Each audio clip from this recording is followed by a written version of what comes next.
When one person tries something new, the ripples are endless. Joseph Tuckerman studied with William Ellery Channing at Harvard. They both became Unitarian ministers at the turn of the 19th century. Reverend Tuckerman ministered to a congregation in Chelsea, preaching twice on Sundays and ministering to the people of the congregation. Chelsea is not too far outside of Boston, near the ocean. The community was filled with many sailors and their families, and so he learned about their lives.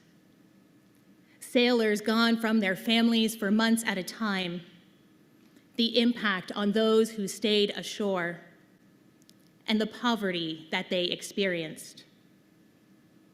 He wanted to help in any way he could, and so he provided food and clothing. He served the congregation in Chelsea for 25 years before he resigned, but his call to ministry was far from over. He went to Boston, and he was determined to help those who were underserved. And there he met sailors and factory workers, farmers, and people who had recently immigrated to the United States. His heart encountered people who could not afford enough to eat, didn't have fuel to cook or keep warm. They didn't have enough money for shoes or clothing for their families. His old roommate and friend, the now Reverend William Ellery Channing, had just helped to create the American Unitarian Association. Reverend Tuckerman turned to his ministerial colleagues in the Boston area for support, and he became the first minister at large of this newly formed association. The goal was to help those on the margins. This was a new idea to have a minister who was not working in a congregational setting. Not only that, he also insisted that he be compensated for his work. He brought forward formal training, and he kept those ties with the local congregations and the larger association. He had spent many years studying for the ministry, and in his service, he realized there was so much more to learn. He became curious about what services were available through the government, what had been done through religious organizations, and also all the services that were missing. He studied what worked and what didn't. More importantly, he went and spent time with the people themselves. He asked them about their experiences and their needs. He heard their stories, loved ones who died on the job, illnesses that could not be treated because they lacked money for a doctor, people who had to leave homes because they didn't make enough to cover the rent, children at the age of 4 or 5 who had to work long hours to help the family put food on the table, and elders with no one to care for them. As he listened to their needs and their stories, he encountered the messages within himself of privilege. The refrain went like this: "Don't offer money, they could use it to buy alcohol. Don't offer help, people are simply lazy and we need to encourage them to work harder." But he recognized that privilege within himself, and he went out among the people to help them, providing what they said they needed. And the people spoke words of gratitude. They were not accustomed to getting what they asked for. Instead, they had to receive what others assumed they needed. As the minister at large, he was not alone in this work. He brought this back to his ministerial colleagues, all that he was learning, all that he learned from the people about the lived reality of what it means to be human. He helped bring awareness of that privilege of class and encourage colleagues and their congregations to spiritual growth. Tuckerman collaborated with his ministerial colleagues and the congregations in the area. Together, they formed the Benevolent Fraternity, a place in each neighborhood where people could get food and clothes.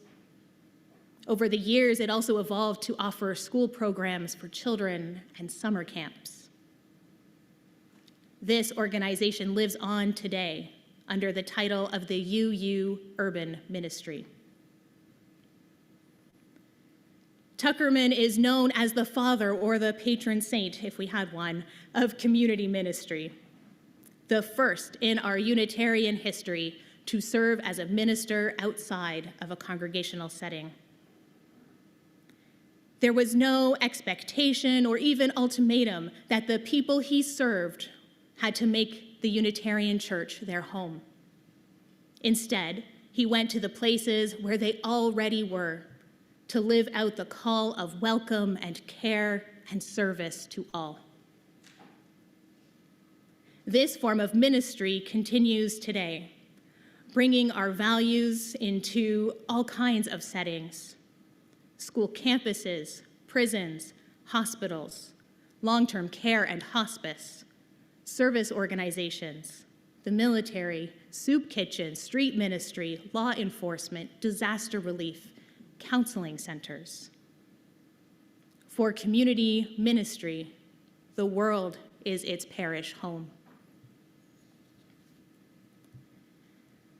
I have been in the military for 18 years now, and I know that home can be a difficult concept to pin down. My friends have signs in their homes that read, "Home is where the military sends us," followed by plaques with all of the places where they have been posted. It can feel as though you are never there long enough to really call a place home. Personally, I have been lucky. I haven't moved as much as others. But when I moved from Toronto to Borden in 2016, I remember not wanting to lose my church. I had found my home in Unitarian Universalism, bringing with me experiences in other religious traditions. I made plans to keep Sundays as open as possible, and it worked for a while. But reality soon set in. What I was asking of myself and my family just wasn't realistic. A 3-hour round trip, preparing and packing lunches, a wiggly toddler, some of you may remember, committee meetings and coffee hour, and watching online only made me want to be with you more. It was grief. I was losing my church. And so where do you go if you can't go home? I still needed church. I needed to gather in spiritual community to renew my resources of strength and hope. I needed to sing and make music. I needed the harmonies and dissonance of life shared in community. And so I did what our Canadian Unitarian and Universalist ancestors had to do. When folks emigrated to Canada from England or the United States, they often could not find a congregation in their local area. And this was all happening in an era where church attendance was expected of you. And so our ancestors found themselves in churches of other traditions and denominations. In many cases, they were barred from participating in congregational life and rituals, present, but not included. I attended one of the chapels on the base where our theology differed, and I could still be with people, and we could make music together. I stayed connected to our tradition through connections with ministerial colleagues, meetings, retreats, services when I could. But it was when I received the book, The Call to Care, and it sent my heart soaring. It is a collection of essays from Unitarian Universalist community ministers, people who are bringing our faith out into the world today. The good news of our faith, that we are meant to be interdependent, that we are meant to support one another, that no one has it all figured out. All of us are worthy of love and belonging, and no one is beyond saving. That is lived out every single day. Nowhere in those pages did I read about a need to convert others to our tradition, or even really introducing the idea of coming to church. Instead, I read of people following Tuckerman's path, meeting people in the context of their daily lives, working alongside them, learning from them, and being changed by them. This is the work that we are all called to do in our daily living. It is our shared ministry in this world. In my work as a chaplain, there is something we call the ministry of presence, though at the hospital we like to call it creative loitering. This is when we make it a point to go out among the people to be present, in hallways and break spaces, out in the garden.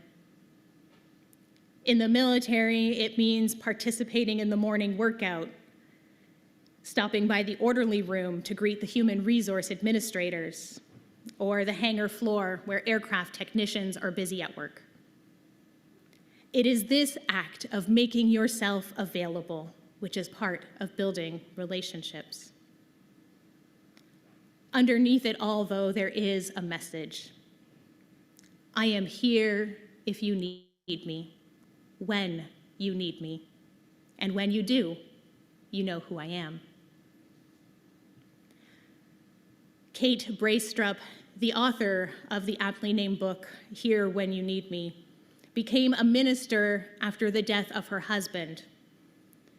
You see, it had not been her dream to become a minister, it was his. But as she was making meaning of deep grief and loss, she decided to explore his dream. And in some ways, she lived it out for both of them. In her work as a chaplain supporting search and rescue efforts, she has borne witness to great tragedy and great joy. As she was with someone in need of care, she said this. She smiled. I'm not really here to keep you from freaking out. I'm here to be with you while you are freaking out, or grieve, or laugh, or suffer, or sing. It's a ministry of presence. It's a showing up with a loving heart. There is a gift in our very presence, in that showing up with a loving heart. We might not have the means to change the situation, dismantle complex systems of oppression with one new idea. The real gift comes when we are present to another person, exactly as they are. This is how we bring our faith into the world. The love that we have to offer as we make space for silence, for conversation, we offer a meal or a smile. These can become the seeds of hope and strength for someone in their day. As we'll hear soon, we all need a little help from our friends. This ministry of presence isn't only a gift to the person we are ministering to, but also to the one doing the ministering. In that act of extending care, sometimes to someone who on the surface seems so very different from you, a relationship is forged. Viewpoints can differ, life experiences are vast, and when we stay present with it all, it can be the moment that opens the door of welcome, which starts with our own heart. This is how we come to love our neighbors as ourselves. And this is what our religion hopes us to do, to bring more love into the world today and every day. We make real the words of the Reverend Theodore Parker, who said, "Be ours a religion which, like sunshine, goes everywhere. Its temple, all space. Its shrine, the good heart. Its creed, all truth. Its ritual, works of love. Its profession of faith, divine living." The world is our home, as imperfect as home can be. And this is where we all minister. The work of community ministry, it is all of ours to do. May we make manifest these works of love across all time, all space, and in each of our hearts. May it be so. Blessed be, and amen.